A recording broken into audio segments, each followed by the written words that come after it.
ಬಸವನಾಡಿನ ಸಂಪ್ರದಾಯದಂತೆ ಕೇಳುಗರೆಲ್ಲರಿಗೂ ಶರಣು ಶರಣಾರ್ಥಿ. ಶರಣು ಶರಣಾರ್ಥಿ. ಇವತ್ತಿನ ನಮ್ಮ ಈ ಚರ್ಚೆಗೆ ಮಾಹಿತಿಯನ್ನ ನಾವು ಹಲವಾರು ಲೇಖನಗಳು, ಸಂಶೋಧನೆಗಳು ಮತ್ತೆ ಟಿಪ್ಪಣಿಗಳಿಂದ ಸಂಗ್ರಹಿಸಿದ್ದೇವೆ. ಈ ಜ್ಞಾನವನ್ನ ನಮಗೆ ಒದಗಿಸಿದ ಎಲ್ಲ ಮೂಲ ಲೇಖಕರಿಗೂ ನಮ್ಮ ಧನ್ಯವಾದಗಳು. ಇಂದು ನಾವು ಒಬ್ಬ ಅಸಾಧಾರಣ ವ್ಯಕ್ತಿಯ ಬಗ್ಗೆ ಮಾತಾಡ್ತಾ ಇದ್ದೀವಿ.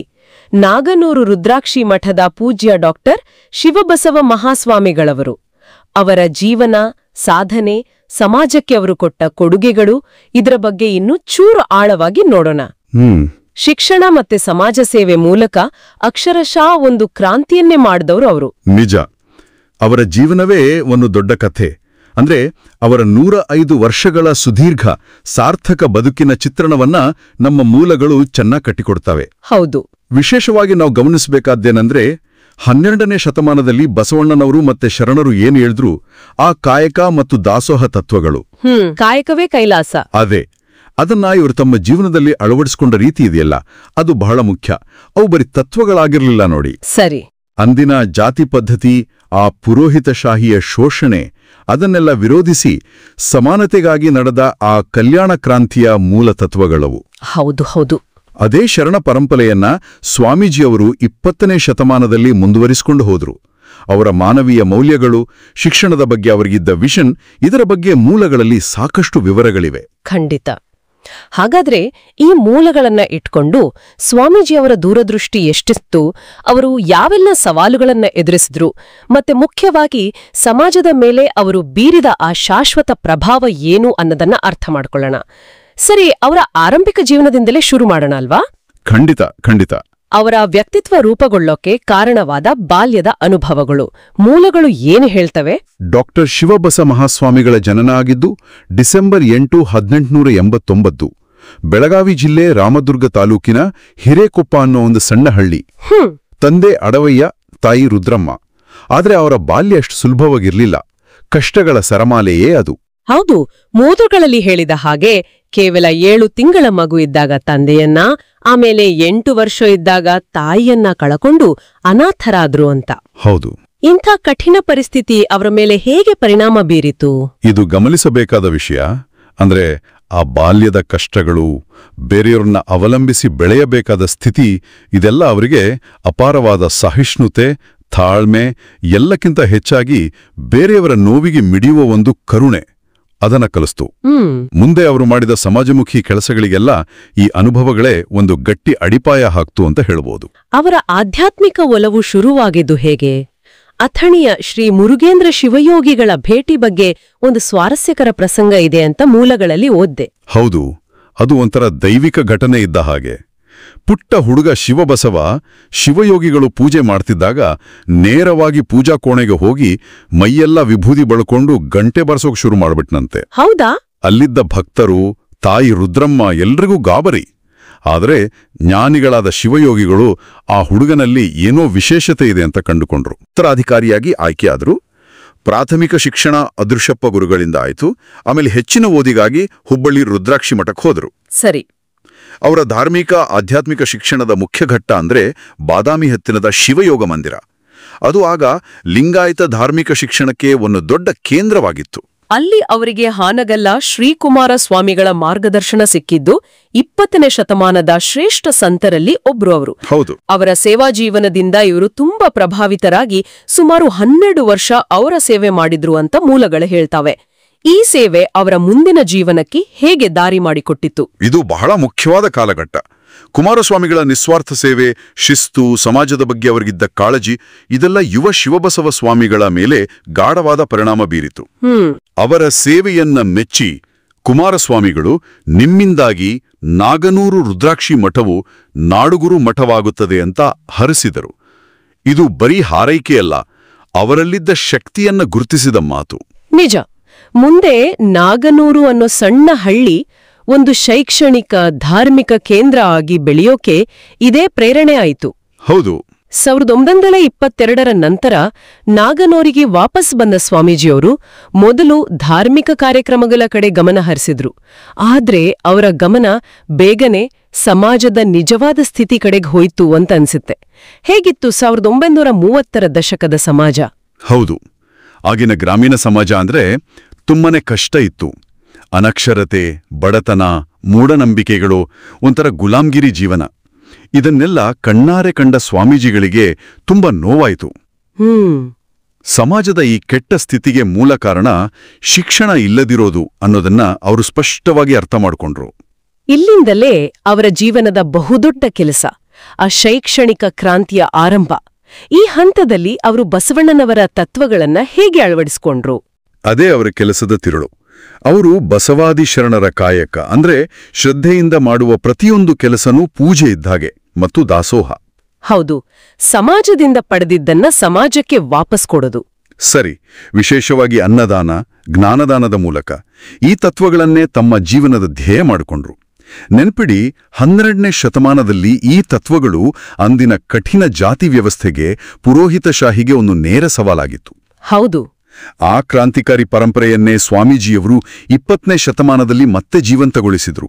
ಈ ತತ್ವಗಳ ರೂಪವೇ 1932ರಲ್ಲಿ ಸ್ಥಾಪನೆಯಾದ ಶ್ರೀ ಕುಮಾರೇಶ್ವರ ಪ್ರಸಾದ ನಿಲಯ.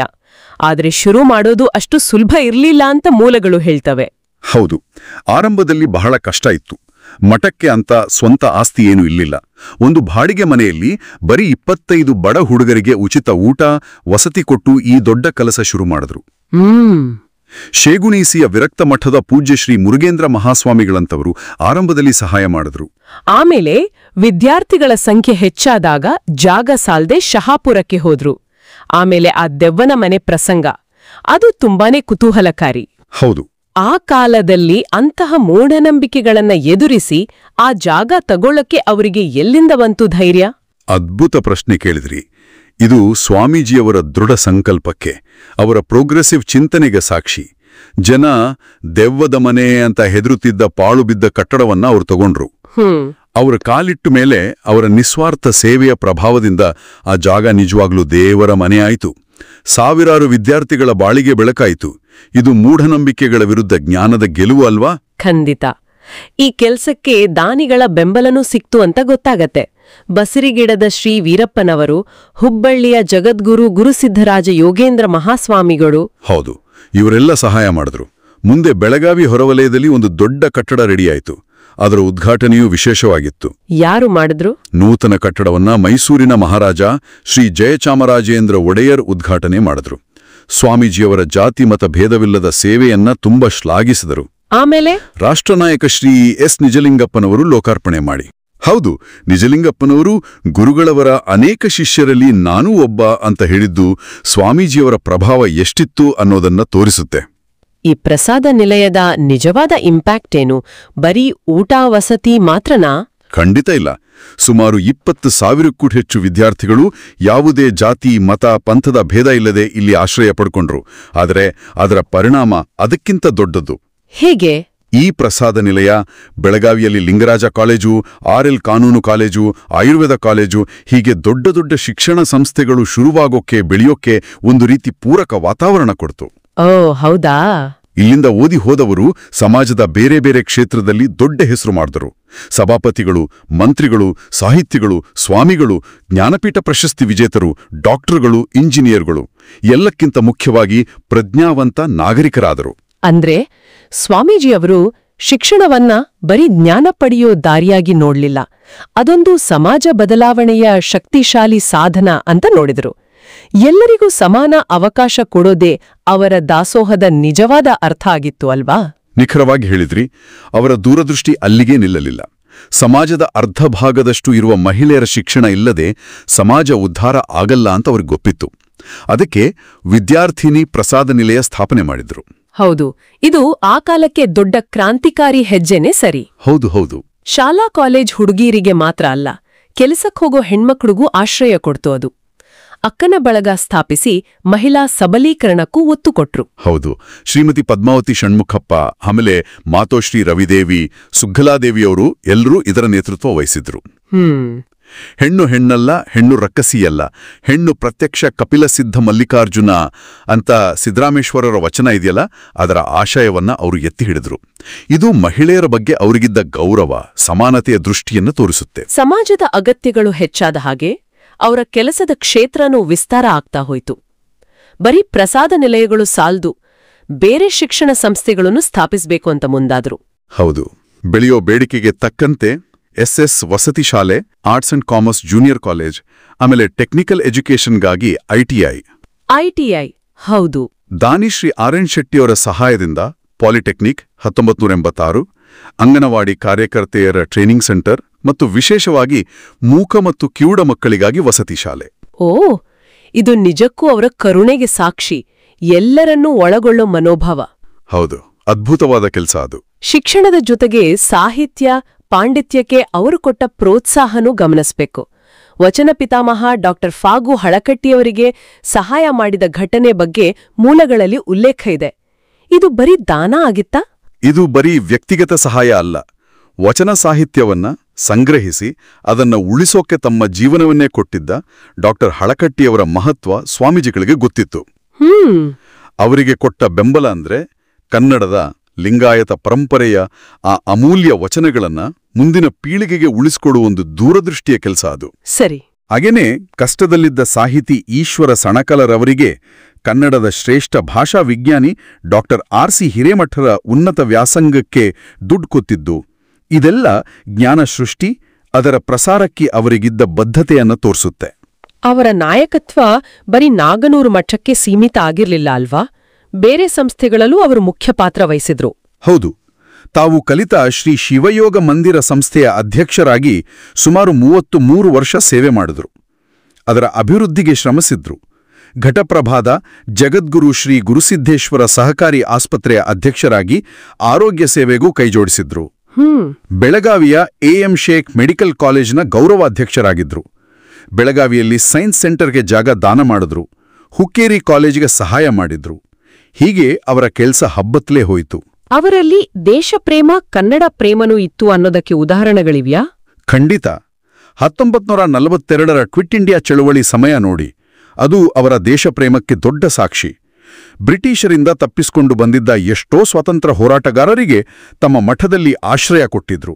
ಅದು ಆ ಕಾಲಕ್ಕೆ ಬಹಳ ರಿಸ್ಕ್ ಅಲ್ವಾ? ಹೌದು, ತುಂಬಾ ಅಪಾಯಕಾರಿ ನಡೆ. ಆಗ ಬ್ರಿಟಿಷ್ ಅಧಿಕಾರಿಗಳು ಬಂದಾಗ ದೇಶಕ್ಕಾಗಿ ಕೆಲವು ದಿನ ಬೆಳಗಾವಿ ಬಿಡ್ತೇನೆ ಹೊರತು ದೇಶ ಪ್ರೇಮವನ್ನಲ್ಲ ಅಂತ ಗಟ್ಟಿಯಾಗಿ ಹೇಳಿದ್ರಂತೆ.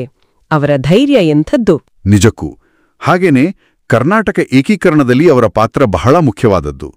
ಭಾಷಾವಾರು ಪ್ರಾಂತ್ಯ ರಚನೆಗೆ ನೇಮಕವಾದ ಫಜಲ್ ಅಲಿ ಆಯೋಗದ ಮುಂದೆ ಬೆಳಗಾವಿ ಮತ್ತು ಸುತ್ತಮುತ್ತಲಿನ ಪ್ರದೇಶಗಳು ಐತಿಹಾಸಿಕವಾಗಿ, ಸಾಂಸ್ಕೃತಿಕವಾಗಿ ಕರ್ನಾಟಕದ್ದೇ ಭಾಗ ಅಂತ ತುಂಬಾ ಸ್ಟ್ರಾಂಗ್ ಆಗಿ ವಾದ ಮಾಡಿದ್ರು. ದಾಖಲೆಗಳನ್ನು ಕೊಟ್ರು. ಹೌದು. ಆಮೇಲೆ ಮಹಾರಾಷ್ಟ್ರದ ಜೊತೆ ಗಡಿ ವಿವಾದ ಬಂದಾಗ ಮಹಾಜನ್ ಆಯೋಗದ ಮುಂದೆನೂ ಅಷ್ಟೇ ದೃಢವಾಗಿ ಕರ್ನಾಟಕದ ಪರ ನಿಂತ್ರು. ಬೆಳಗಾವಿ ಇವತ್ತಿಗೂ ಕರ್ನಾಟಕದಲ್ಲಿ ಉಳಿದಿರೋದ್ರಲ್ಲಿ ಅವರ ಪಾತ್ರ ದೊಡ್ಡಿದ್ದು.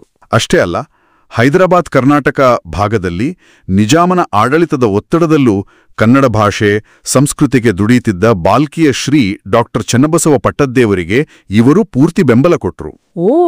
ಪಟ್ಟದ್ದೇವರು ಕನ್ನಡದ ಬಾಳಬಟ್ಟೆ ಅಂತ ಹೆಸರು ಪಡೆಯಕ್ಕೆ ಸ್ವಾಮೀಜಿಗಳ ಪ್ರೋತ್ಸಾಹನೂ ಒಂದು ಕಾರಣ. ಇದು ಅವರ ಕನ್ನಡ ಪ್ರೇಮ ಎಷ್ಟು ವಿಶಾಲವಾಗಿತ್ತು ಅಂತ ತೋರಿಸುತ್ತೆ. ಇಂತಹ ಮಹಾನ್ ವ್ಯಕ್ತಿ ಕಟ್ಟಿದ ಪರಂಪರೆ ಇವತ್ತಿಗೂ ಮುಂದುವರಿತಾ ಇದೆಯಾ? ಖಂಡಿತವಾಗಿಯೂ. ಅವರ ನಂತರ ಪೀಠಕ್ಕೆ ಬಂದ ಪೂಜ್ಯಶ್ರೀ ಪ್ರಭು ಮಹಾಸ್ವಾಮಿಗಳು, ಆಮೇಲೆ ಪೂಜ್ಯಶ್ರೀ ಡಾಕ್ಟರ್ ಸಿದ್ದರಾಮ ಮಹಾಸ್ವಾಮಿಗಳು ಈ ಕಾಯಕ ದಾಸೋಹ ಪರಂಪರೆಯನ್ನ ಅಷ್ಟೇ ಶ್ರದ್ಧೆಯಿಂದ ಮುಂದುವರೆಸಿದ್ರು. ಡಾಕ್ಟರ್ ಸಿದ್ದರಾಮ ಮಹಾಸ್ವಾಮಿಗಳ ಕೊಡುಗೆಗಳ ಬಗ್ಗೆ, ವಿಶೇಷವಾಗಿ ಲಿಂಗಾಯತ ಅಧ್ಯಯನ ಅಕಾಡೆಮಿ ಸ್ಥಾಪನೆ ಬಗ್ಗೆ ಮೂಲಗಳಲ್ಲಿ ವಿಶೇಷವಾಗಿ ಹೇಳಲಾಗಿದೆ. ಹೌದು, ಅದು ತುಂಬಾ ಮಹತ್ವದ ಹೆಜ್ಜೆ. ಡಾಕ್ಟರ್ ಶಿವಬಸವ ಮಹಾಸ್ವಾಮಿಗಳ ಆಶಯದಂತೆ ಲಿಂಗಾಯತ ಧರ್ಮ, ತತ್ವ, ಸಾಹಿತ್ಯ, ಸಂಸ್ಕೃತಿಯ ಬಗ್ಗೆ ಆಳವಾದ ಅಧ್ಯಯನ ಪ್ರಸಾರ ಆಗಬೇಕು ಅಂತ 1991ರಲ್ಲಿ ಲಿಂಗಾಯತ ಅಧ್ಯಯನ ಅಕಾಡೆಮಿ ಶುರು ಮಾಡಿದರು.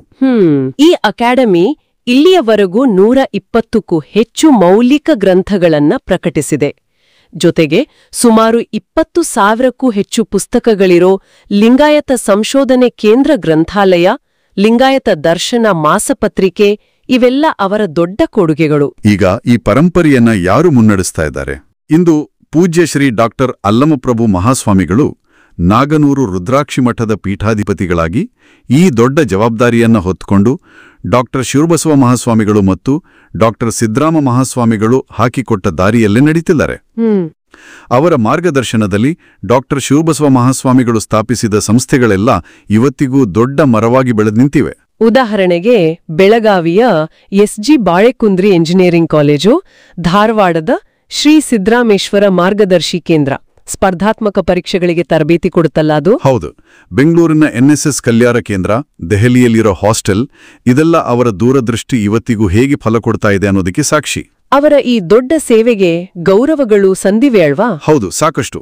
ಕರ್ನಾಟಕ ವಿಶ್ವವಿದ್ಯಾಲಯ 1989ರಲ್ಲಿ ಅವರಿಗೆ ಗೌರವ ಡಾಕ್ಟರೇಟ್ ಕೊಡ್ತು.